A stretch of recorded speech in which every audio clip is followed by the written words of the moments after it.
आज के इस करियर काउंसलिंग सेमिनार में उपस्थित यहाँ पे डायरेक्टर एजुकेशन प्रिंसिपल साहब, बाकुनी जी, बंकोटी जी, सभी हमारी एमपीपीजी की फैकल्टी और जो सोशल मीडिया पे इस सेशन को सुन रहे हैं, विशेष थैंक यू। बहुत दिनों से आप इसको ऑर्गेनाइज कराने के लिए तैयारी कर रहे थे और आपने मुझे कहा था कि आप भी इस पे कुछ बोलेंगे। वैसे तो कॉम्पिटिटिव पढ़ाई लिखाई से अभी काफी टाइम से आउट ऑफ टच है, लेकिन आज जब मुझे यहाँ पे बोलना था और मुझे फोन आया भाकुनी जी का कि सर अभी आधा घंटा और लगेगा, तो मैंने इंटरनेट से ऐसे ही जो 2022 का प्रीलिम्स का क्वेश्चन था उस पेपर को निकाल लिया देखने के लिए कि क्या क्या पूछा जाता है आजकल, क्या पूछा जा रहा है। क्वेश्चंस को देखते देखते अचानक क्वेश्चन नंबर 42 पे मैं रुक गया। क्वेश्चन नंबर 42 में क्या था वो मैं थोड़ी देर में बताऊंगा। मैं हरिद्वार में जब मेलाधिकारी था तो बहुत से साधु संतों से मिलना होता है। आप जाते हैं, शिष्टाचार में भी जाते हैं, आपकी ड्यूटी भी होती है आप मिलें। तो ऐसे ही एक दिन मैं और मेरी वाइफ बड़े अखाड़े में गए थे। बड़ा अखाड़ा है वहां पे, तो वहां पे जो महंत थे रघुमुनि जी थे, उन्हें बुलाया था हमको, तो शाम के खाने पे बुलाया था। तो मेरी वाइफ थी, मैं थे और कुछ साधु थे। कोविड का जो पहला दौर है बस शुरू ही हुआ था, मूवमेंट कम था लोगों का। तो एंड में जब खाना लगाया गया तो जैसे खाना लगा रहे थे तो पहले रोटी आई, सब्जी आई, दाल आई, फिर मैंने देखा बड़े से डोंगे में कुछ और चीज आ रही है। तो मुझे लगा सब्जी जैसा तो नहीं दिख रहा है, थोड़ा लुक उसका वेजिटेरियन लुक ऐसा नहीं लगा था। मुझे लगा हो सकता है मशरूम होगा या कटहल होगा, तो खाना शुरू कर दिया उसको। तो बड़ी रोचक सब्जी थी, पहले मैंने इस तरह का टेस्ट कभी किया भी नहीं था, कौन सी सब्जी है। तो रघुमुनि जी ने पूछा कि बताइए हम क्या खिला रहे हैं आपको। अरे सर गुरु जी पता नहीं आप क्या खिला रहे हैं। वो सब्जी मैंने कभी खाई नहीं थी। क्वेश्चन नंबर 42 था, वो यही था कि गुच्छी क्या होती है और गुच्छी कहां उगती है। तो मुझे लगा इतने लंबे समय से पब्लिक सर्विस में हूं, सिविल्स की तैयारी भी कर दी है, इसके बारे में मैंने पढ़ा कभी नहीं। और जब उस आश्रम में मैं उस दिन डिनर कर रहा था तो मुझे पहली बार पता चला कि गुच्छी क्या है। इससे एक कंक्लूजन मैंने ये निकाला कि जब हम तैयारी करते हैं सिविल सर्विसेज की, तो ये नहीं कि जो किताबों में है सिर्फ वही तैयारी है, सब चीज तैयारी है। आपकी वो अवेयरनेस तैयारी, आप बैठे हुए हैं, हमारे सामने क्या रखा हुआ है, क्या लिखा हुआ है, सब कुछ तैयारी है। आप खाते पीते क्या करते हैं, मिलते जुलते किससे हैं, दैट इज द एग्जामिनेशन। हो सकता है एनसीईआरटी में भी सीधे तौर पे कहीं ना लिखा हुआ कि गुच्छी ये होती है, यहाँ उगती है, क्या ये फंगस है, क्या हिमालयाज में उगती है।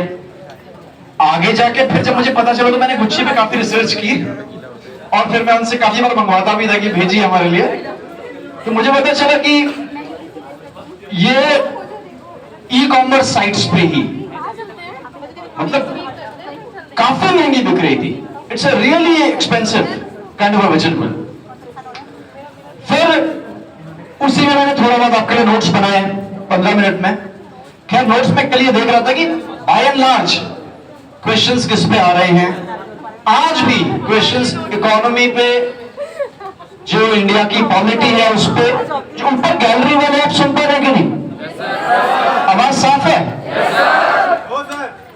ये देखिए, अगर केवल एक आदमी को नहीं आ रही तो इलाज कान का होना चाहिए, माइक का नहीं।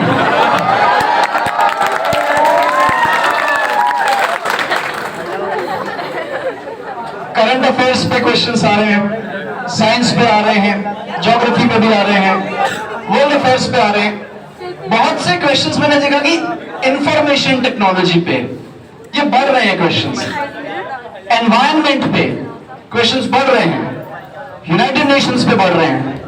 तो आइए साहब की बदौलत मैंने 2006 में प्रीलिम्स दिया था, आज 17 साल बाद दोबारा पेपर देखने का मौका मिला, आपके लिए भी देखा। अभी जब हम यहाँ पे शुरू में आए थे तो जो कुछ ब्रेकअप दिखाया जा रहा था क्वेश्चंस का, कितने आते हैं, कहां से आते हैं, क्या पढ़ना चाहिए, ईमानदारी से उसमें से बहुत सी चीजें मैंने नहीं पढ़ी हैं। मैं किस्सा आपको और सुनाता हूं। जब मैं जेएनयू में था तो होता है ना, जब किसी का एग्जाम क्लियर हो जाता है तो लोगों को लगता है पता नहीं कौन सी विद्या इसके पास है, पूछो इससे क्या पढ़ा था इसने। तो आईएएस में आने से पहले, जैसे आईएएस में तो मैं 2007 में आया, उससे पहले मेरा एक और सिलेक्शन हुआ था, तब मैं कस्टम्स में था, रेवेन्यू सर्विस में। मैंने लाइफ में 2 ही एग्जाम्स दिए हैं, एक आईएएस का एग्जाम दिया है और एक जेआरएफ का एग्जाम दिया है। उसके अलावा मैंने एग्जाम्स कोई दिए ही नहीं है, ओनली 2 एग्जाम्स। तो जब मेरा कस्टम्स में हुआ था तो जेएनयू में था मैं। काफी लोग कहते थे कि बताओ ऐसे लोगों का सिलेक्शन हो जाता है क्या हो गया यूपीएससी को। उसकी वजह ये भी थी कि मैं काफी कम पढ़ाई करता था और मैं जनरली शाम के 6 बजे के बाद पढ़ाई नहीं करता था।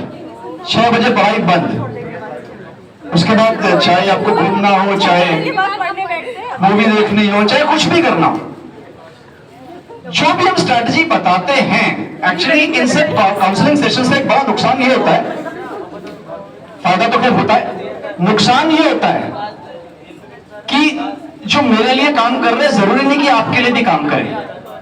आप एक अलग इंडिविजुअल हैं, आपकी अलग टेंडेंसीज हैं, आपकी अलग आदतें हैं, आपके अलग शौक भी हैं, तो कहीं ना कहीं वो इंडिविजुअलाइज होना भी चाहिए। लेकिन जनरल चीजें, जब सिलेक्शन हो गया तो एक लड़का था, कि मैं उसका नाम नहीं ले रहा हूं, उसने कहा कि सर आप थोड़ा सा मुझे बताइए कि क्या पढ़ना है। तो मैंने लिस्ट बता दी मोटे तौर पे कि ये एक लिस्ट है। कहता कि नहीं सर, मेरे आप कमरे में आइए जरा, मैं अपने किताबों की तरह छटनी कराना चाहता हूं। तो मैंने कहा चलो चलते कमरे में तुम्हारे। तो कह रहा चलो ऑटो में बैठिए। मैंने कमरा तो बगल में ही आपका। कहता नहीं ऑटो में बैठिए। तो ऑटो में बैठ के ले गया। जेएनयू के बाद मुनीर का है। लोग कहते हैं कि जेएनयू से एक कहावत है, या तो अमेरिका या मुनीर का। बहुत से लोग मुनीरका में रहते हैं, तो वो मुझे मुनीरका में ले गया। तो मैंने देखा कि उसने कमरा मुनीरका में ले रखा था, हालांकि वो जेएनयू का छात्र था। वो कमरा उसने सिर्फ किताब रखने के लिए लिखा था, गोदाम था वो किताबों का।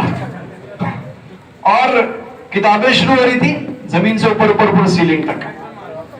तो मुझे लगा भाई इतनी किताबें क्यों रखी है तुमने। कहते कि नहीं सर इंपॉर्टेंट है, साहब ने बताया, उन्होंने बताया इंपॉर्टेंट है।